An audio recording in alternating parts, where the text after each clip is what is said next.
Komika bintang Emon resmi lamaran, pekerjaan sang calon istri, Alka Oktaviani disorot.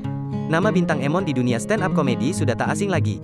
Ia juga merambah dunia perfilman lewat beberapa perannya. Sering dijodoh-jodohkan warganet dengan Arafa Rianti, bintang Emon akhirnya menepis kabar tersebut dengan melamar sang kekasih, Alka Oktaviani. Bintang Emon dan Alka selama ini memang tertutup soal hubungan mereka. Di media sosial pun, baik bintang Emon maupun Alka jarang membagikan momen berdua. Minggu, tanggal 15 Mei tahun 2022, bintang Emon pun membuktikan keseriusannya pada Alka dengan melamarnya. Potret-potret lamaran bintang Emon dan Alka pun dibagikan oleh vendor mereka.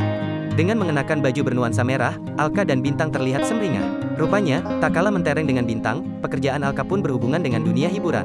Rupanya, ia adalah salah satu tim produksi YouTuber Arif Muhammad. Sebelum menyelesaikan pendidikan S1-nya, Alka diketahui sempat menjalani magang sebagai reporter. Ia juga pernah bekerja sebagai editor berita freelance di salah satu portal media online. Saat masih berkuliah, Alka juga sempat mengikuti organisasi UMN TV. Terakhir dia diketahui menjabat sebagai general manager untuk UMN TV.